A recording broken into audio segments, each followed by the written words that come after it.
எடப்பாடி பழனிசாமி ஒரு சர்ப்ரைஸான ஒரு அனௌன்ஸ்மெண்ட்டை கொடுத்துருக்காரு. யாரும் எதிர்பார்க்கவே இல்லை. தேர்தல் அறிக்கையில் ஹைலைட்டான சில விஷயங்களை இன்னைக்கு ஏடிஎம்கே அறிவிப்பாங்க. அது காரணம் என்ன அப்படின்னா, திமுக பெண்களை மையப்படுத்தி ஏதோ ஒரு திட்டத்தை அறிவிக்க போறதா செய்தி வந்தது. அதனால நம்ம முதல்ல அறிவிச்சிடணும் அப்படின்னு எடப்பாடி அறிவிச்சிருக்காரு.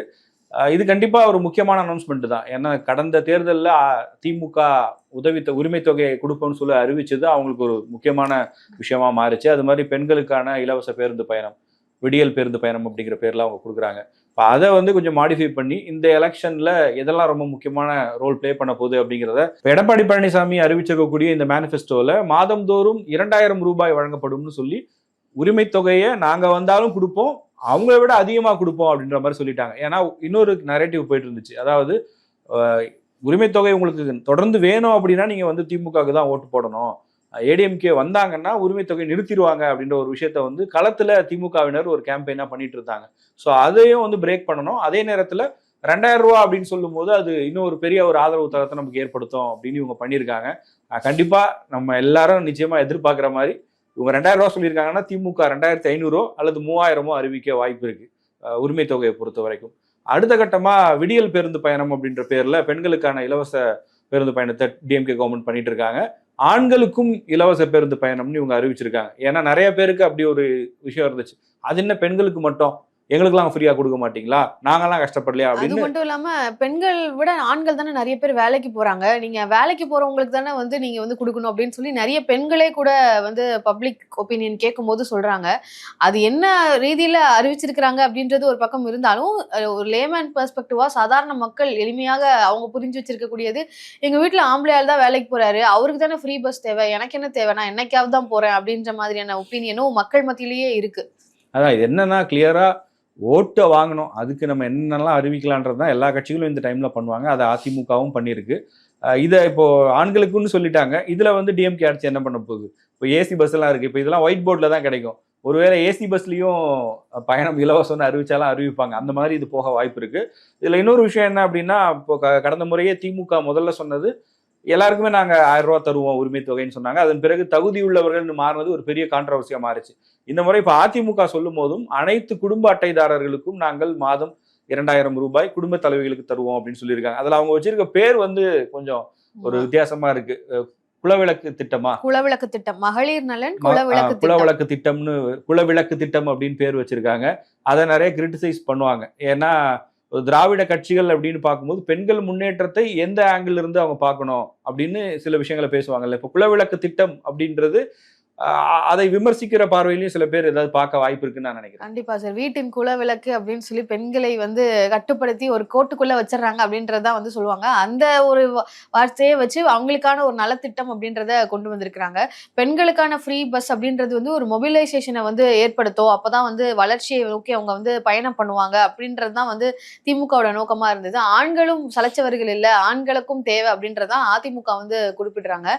சரி, இதெல்லாம் ஒரு பக்கம் இருக்குன்னா, விஜய் சமீபத்துல சொன்னது சரியான ஒரு கான்ட்ரவர்சியா மாறுச்சு. எல்லாருக்கும் வீடு வாகனம்லாம் கொடுப்பேன் அப்படின்றத சொல்லியிருந்தாரு. அதே இதுதான் இப்போ எடப்பாடி அவர்களும் அறிவிச்சிருக்கிறாரு. இது முன்னாடியே தமிழகத்துல இருந்த ஒரு திட்டம் தான். ஆனா அதுவே இப்ப எல்லாருக்குமே கான்கிரீட் வீடுகள், வீடு இல்லாதவங்களுக்கு கிராமப்புறங்கள்ல கான்கிரீட் வீடு, அதே மாதிரி சிட்டி சைட்ல பாத்தீங்கன்னா ஒரு அடுக்குமாடி அபார்ட்மெண்ட்ஸ் மாதிரி நாங்க கட்டி தருவோம் அப்படின்றது மாதிரி உறுதி கொடுக்குறாங்க. இது யூஸ்வலா அரசாங்கம் பண்ணக்கூடியதுதான். ஆனா எல்லாருக்கும் பண்ண மாட்டாங்க. அதனால இதை நாங்க எல்லாருக்கும் வீடு இல்லாதவங்களுக்கு எல்லாம் பண்ணித்தரோம்னு சொல்றாங்க. ஆனா இந்த ஒரு திட்டத்தை பொறுத்த வரைக்கும் இன்னும் கிளாரிட்டி தேவை அப்படின்னு தான் எனக்கு தோணுது. யார் யாருக்கு எனக்கு தெரிஞ்ச மாதிரி எனக்கு தோன்ற வரைக்கும் இப்ப எப்படி திமுக மகளிர் உரிமை தொகை அறிவிச்சுட்டு அதுக்கப்புறம் சில ரூல்ஸ் அண்ட் ரெகுலேஷன்ஸ் அப்படின்ற மாதிரி யாருக்கெல்லாம் அப்படின்றது ஒண்ணு போட்டாங்க இல்லையா, அதே மாதிரி இந்த திட்டத்திலையும் இப்ப சொல்லிட்டு அதுக்கப்புறம் நாங்க யாருக்கு இது யாருக்கு இல்லை அப்படின்றத அறிவிப்பாங்க அப்படின்னு நான் நினைக்கிறேன். வழக்கமா இது ஒரு கண்டிஷன் சப்ளை மாதிரி தான். நம்ம சில ப்ராடக்ட் எல்லாம் ஏதாவது ஒரு ஆஃபர் தராங்கன்னா ஆஃபர் பெருசா போட்டிருப்பாங்க, சின்னதா ஒரு ஸ்டார் போட்டு கண்டிஷன் சப்ளைன்னு இருக்கும். நம்ம அந்த கடைக்கு போயிட்டு அந்த பொருள் வாங்கணும்னா 1000 கண்டிஷன்ஸ் இருக்கும். அது இதுல என்னன்னா, இந்த வீடு திட்டத்தை பொறுத்த வரைக்கும் ரொம்ப நாளா நடைமுறையில் இருக்கு. மத்திய அரசு மாநில அரசு ரெண்டு பேருமே தனித்தனி ஸ்கீம்ஸ் வச்சிருக்காங்க. கலைஞர் வீடு வசதி திட்டம்னு இருக்கும். அவங்க ஹிந்தியில ஏதாவது ஒரு பேர் வச்சிருப்பாங்க, என்ன அர்த்தம் தெரியாது, பட் ஆனா அது ஒரு ஸ்கீம் இருக்கும். அது மாதிரி இப்ப நீங்க சொன்ன மாதிரி விஜய் எல்லாருக்குமே வீடு இருக்கணும், அதுக்கான திட்டத்தை நான் கொண்டு வருவேன்னு சொன்னப்ப எல்லாரும் கேள்வி எழுப்புனாங்க. அப்ப விஜய் கூட ஈரோட்ல பேசினாருன்னு நினைக்கிறேன்.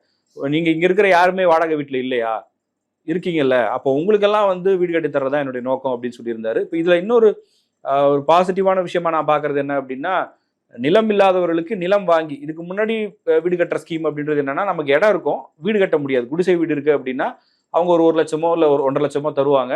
நம்ம கொஞ்சம் காசு போட்டு வீடு கட்டுறது. மானியம் தான் தருவாங்க. அதை வச்சு வீடு கட்டுறது அப்படின்னு. இப்போ நிலம் இல்லாதவர்கள் தான் நிறைய. நிலம் இல்லாதவர்கள் தான் அதிகமா இருப்பாங்க.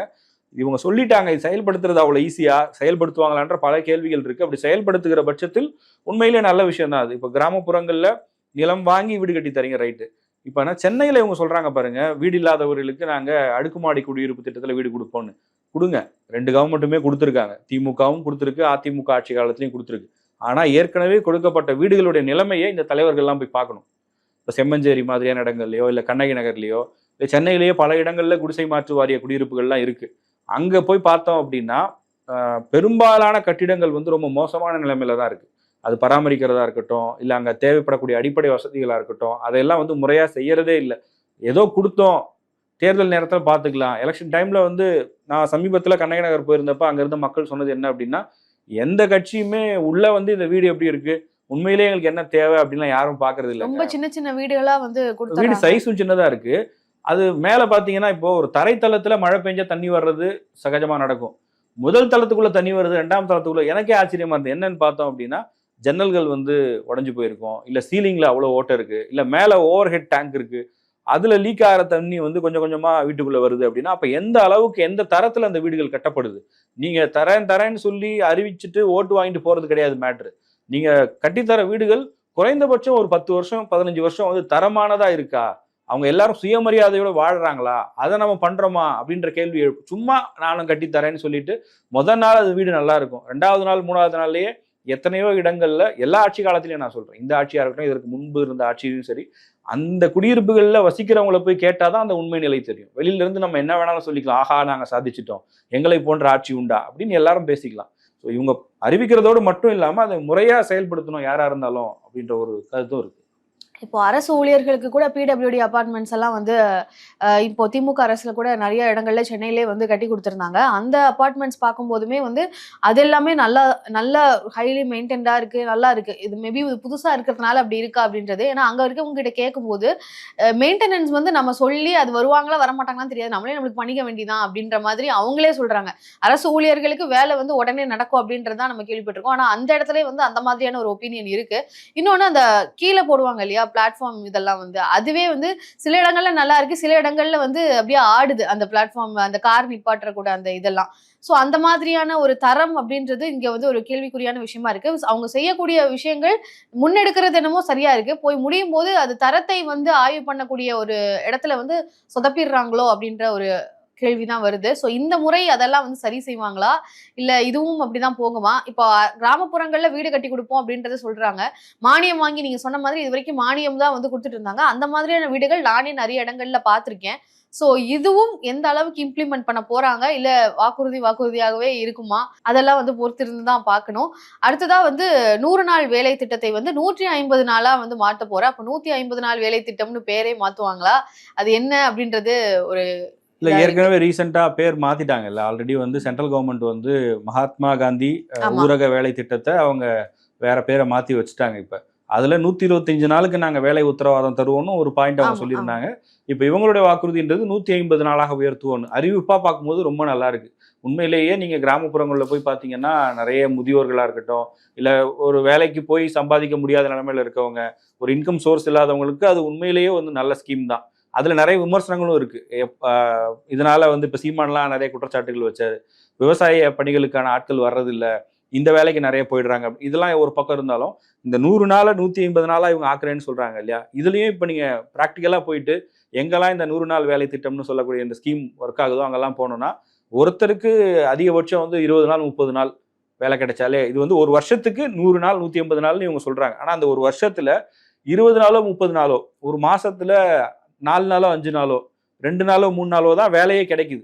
அப்படி வேலை கொடுத்தாலும் கூட அந்த சம்பளம் பெறுறதுல இன்னும் நிறைய பிரச்சனைகள் இருக்கு. இப்படி இவ்வளவு பிரச்சனைகள் இருக்கும்போது அதெல்லாம் சரி பண்ணாம வெறும் ஒரு கவர்ச்சி வாக்குறுதியா 100 நாள் 150 நாள் 200 நாள் அறிவிச்சுட்டு போயிட்டே இருக்கலாம். ஆனா அதை எப்படி இம்ப்ளிமெண்ட் ஆகுது நம்ம கிரவுண்ட்ல போய் பார்க்கணும்ல. நீங்க மேல இருந்து அறிவிக்கிறீங்க ரைட்டு, கடைகோடி கிராமத்திலையும் அது முறையா செயல்படுத்தப்படுதா அப்படின்றத எந்த அளவுக்கு அரசாங்கங்கள் கண்காணிக்கிறாங்க அப்படின்ற ஒரு கேள்வியும் இருக்கு. இப்போ இந்த ஆட்சியிலேயே இப்போ இது காங்கிரஸ் கொண்டு வந்த திட்டம், இப்போ பிஜேபியோடைய ஷேரும் இருக்கு, state government and central government DMK கவர்மெண்ட்டும் கொடுப்பாங்க. அதை எப்படி செயல்படுத்துறாங்க, அதுல குறைகள் இருக்கு அப்படின்னா அதை எத்தனை முறை வந்து இவங்க தவறுகள் இருக்குன்னா எதிர்கட்சிகள் சுட்டி காட்டி பேசுறாங்க, யாருமே அதை காதுல வாங்கிக்கிறதே. எல்லாரும் என்ன நினைக்கிறாங்கன்னா அந்த எலெக்ஷன் டைம்ல நம்ம வந்து ஒரு லாஸ்ட் ஒரு 2 monthsல பாத்துக்கலாம், அப்போ அறிவிப்புகளை வெளியிடலாம், அப்போ நம்ம என்ன வேணாலும் பேசலாம், மக்கள் ஓட்டு போட்டுருவாங்க அப்படின்னு நினைக்கிற ஒரு அந்த எண்ணம் இருக்கு பாருங்க. அது மாறாத வரைக்கும் வெறும் வாக்குறுதிகளாக தான் இருக்கும். சொன்ன வாக்குறுதிகளை நிறைவேற்றிட்டோம்னு எல்லாருமே சொல்லுவாங்க. இப்போ திமுகவும் நாங்கள் எல்லாம் நிறைவேற்றிட்டோம்னு சொல்லுவாங்க. எதிர்கட்சிகளை கேட்டிங்கன்னா இல்லை இதெல்லாம் நிறைவேற்றலைன்ற பட்டியல் வரும். அது மாதிரி அதிமுக ஆட்சி காலத்துலேயும் அவங்க சொன்னதெல்லாம் நிறைவேற்றிட்டாங்களா அப்படின்னு கேட்டால் நிறைவேற்றிட்டோன்னு அவங்க நிறைய பெரிய பட்டியல் போடலாம். பட் அன்னைக்கு எதிர்கட்சிகளாக இருந்தவங்க அவங்க எதெல்லாம் செயல்படுத்தலை அப்படிங்கிறத சொல்லியிருப்பாங்க. ஸோ எது எப்படியோ சொல்றதோட நிறுத்தாம அதை செஞ்சாங்கன்னா மக்களுக்கு நல்லதா இருக்கும். அதுதான் இந்த மாநிலத்தினுடைய வளர்ச்சிக்கும் உதவும் அப்படின்றது தான் நம்மளுடைய கருத்தாகவும் இருக்கும். தொடர்ந்து இவங்க 2 பேருமே, அதாவது திராவிட கட்சிகளே அதிமுக, திமுகன்னு மாத்தி மாத்தி ஆட்சிக்கு வர்றதுனாலயே வந்து இப்போ நீங்க சொன்னதெல்லாம் வந்து மக்களுக்கே ஏற்கனவே தெரியும். நீ யாருன்னு எனக்கு தெரியும், நான் யாருன்னு உனக்கு தெரியும் அப்படின்ற மாதிரி மக்களுக்கே வந்து இவங்க என்ன சொல்லுவாங்க, என்ன செய்வாங்க, எந்த அளவுக்கு இம்ப்ளிமெண்ட் ஆகும், இது எப்படி இருக்கும் அப்படின்றது எல்லாமே மக்களுக்கு தெரியும். மக்களும் இதை பார்த்துட்டு தான் இருக்கிறாங்க. கொடுக்கறத நாங்க வந்து அனுபவிச்சுக்கிறோம். நீ விமர்சனம் வைக்கிறதையும் மக்களும் அதை விமர்சனம் வைக்கதான் செய்யறாங்க. ஸோ இந்த வாக்குறுதி அப்படின்றது எடப்பாடி பழனிசாமி அவர்கள் வந்து இந்த தேர்தலுக்கான ஒரு ட்ரெய்லர் அப்படின்ற மாதிரி, ட்ரெய்லர் கூட இல்ல, ஒரு டீசர் மாதிரி வந்து அறிவிச்சிருக்கிறாரு. சோ வர வர வந்து இன்னும் நிறைய வாக்குறுதிகள் வந்து டிஎம்கே என்ன சொல்ல போறாங்க, டிவிகே என்ன சொல்ல போகுது அப்படின்றதையும் பார்க்கணும். இதுல இன்னொன்னு ஆக்சுவலா அவர் அறிவிச்சிருக்கிறதுல பட்டியல் சமூகத்தினர் வந்து ஒரு குடும்பமா வசிக்கிறாங்க அப்படின்னா அந்த குடும்பத்திலிருந்து ஒரு மகன் திருமணமாகி தனி குடித்தனம் போனாருன்னா அவருக்கான வீடையும் நாங்க கட்டி தருவோம். இது என்னன்னா புது பாசமா இருக்கு அந்த மாதிரி. இது என்னன்னா கிளியர்லி நீங்க பாத்தீங்க அப்படின்னா ஒவ்வொரு செக்மெண்டா பெண் வாக்காளர்கள் இவ்வளவு பேர் இருக்காங்க, அவங்களுக்கு என்ன, ஆண்களா அவங்களுக்கு இவ்வளோ, மாணவர்களுக்கு என்ன பண்ண போறோம், பட்டியல் சமூகத்தை சேர்ந்தவர்கள் எவ்வளவு பேர் இருக்காங்க, அவங்களுக்கு என்னென்ன ஸ்கீம், எல்லாருடைய தேவைகளையும் பூர்த்தி செய்யற மாதிரியான எல்லாரையும் டார்கெட் பண்ணி ஒவ்வொருத்தருடைய வாக்குகளையும் கவர்வதற்கு நம்ம என்ன பண்றோம் அப்படின்ற இடத்துக்கு இது வந்து இன்னைக்கு இந்தியா ஃபுல்லாவே இப்படி ஒரு ட்ரெண்ட் ஆயிடுச்சு. எந்த மாநிலத்தில் தேர்தல் நடந்தாலும் அது காங்கிரஸோ பிஜேபியோ இல்ல அந்த மாநிலத்தில் இருக்கக்கூடிய பிற கட்சிகளோ எல்லாருமே என்ன பண்ணிட்டாங்க, ஏதோ ஒரு ஸ்கீம்னு சொல்லி ஒரு அமௌண்ட் கொடுக்குறோம்னு சொல்றது, இல்லை இதை இலவச திட்டங்கள், மக்கள் நல திட்டங்கள் தேவைதான். அதை வந்து யாரும் இங்க முற்போக்கா யோசிக்கக்கூடிய யாரும் அதை வந்து எதிர்க்க போறது கிடையாது. ஆனா அதே நேரத்துல தொலைநோக்கு திட்டங்களா அதெல்லாம் இருக்கா, ஒரு 5 வருஷம் கழிச்சு 10 வருஷம் கழிச்சு தமிழ்நாடு எங்க இருக்க போகுது, தமிழ்நாட்டில் இருக்கக்கூடிய ஒவ்வொருத்தரும் எப்படியான ஒரு நிலையில இருக்க போறாங்க, இப்போ நம்ம ஒரு வளர்ந்த மாநிலமா இருக்கும், இருந்தாலும் இன்னும் நிறைய ஃபேக்டர்ஸ்ல நம்ம வந்து முன்னேற வேண்டிய தேவை இருக்கு. அதுக்கான ரியல் டைம் ப்ராப்ளம்கான சொல்யூஷன் இருக்கா அப்படின்னு பார்க்கணும். இப்போ அதிமுக ஏற்கனவே ஆட்சியில் இருந்தவர்கள் இவங்க வந்து காலங்காலமா இதெல்லாம் சொல்லி பழகிட்டாங்க. இப்போ புதுசா வரப்போறோம்னு சொல்லக்கூடிய விஜயும் இந்த ட்ரெண்டை தான் ஃபாலோ பண்ணுவார். அல்டிமேட்டா அவருக்கும் தேர்தலில் வாக்குகளை அறுவடை பண்ணணும். அதற்கு என்னென்ன அவர் பேசும்போது சொல்லியிருந்தார், நான் வந்து நடைமுறைக்கு என்ன சாத்தியமோ அதுதான் செய்வேன் அப்படின்னு. அவருடைய தேர்தல் அறிக்கை வரட்டும், அவர் சொல்றதெல்லாம் நடைமுறைக்கு சாத்தியமா இல்லையான்னு நம்ம அப்பதான் பார்க்க முடியும். எது எப்படியோ இன்னையிலிருந்து எலெக்ஷன் ஃபீவர் அப்படின்றது இன்னும் வேகமாயிருச்சு அப்படின்னு நம்ம சொல்லலாம். அடுத்த வாரம் வந்து பல திருப்பங்கள், கூட்டணி பேச்சுவார்த்தைகள், தேர்தல் அறிக்கைகள், வேட்பாளர் அறிவிப்புன்னு நிறைய விஷயங்கள் இருக்கும். கண்டிப்பா சார், நீங்க சொல்ற மாதிரி பல விஷயங்கள் வந்து தொடர்ந்து நடக்க போகுது. 2 மாசத்துக்கு வந்து ரொம்ப ஹெக்டிக்கா இருக்க போகுதுன்றது தெரியுது. இப்ப அதிமுக வந்து கொடுத்திருக்கக்கூடிய இந்த முதல் கட்ட வாக்குறுதிகளை பற்றி நம்மளுடைய ஒப்பீனியன்ஸை வந்து ஷேர் பண்ணியிருக்கோம். ஸோ மக்களும் வந்து அதை பார்த்துருப்பாங்க. உங்களுடைய ஒப்பீனியன்ஸ் என்ன அப்படின்றத நீங்களும் கமெண்ட்ல வந்து சொல்லுங்க. நன்றி.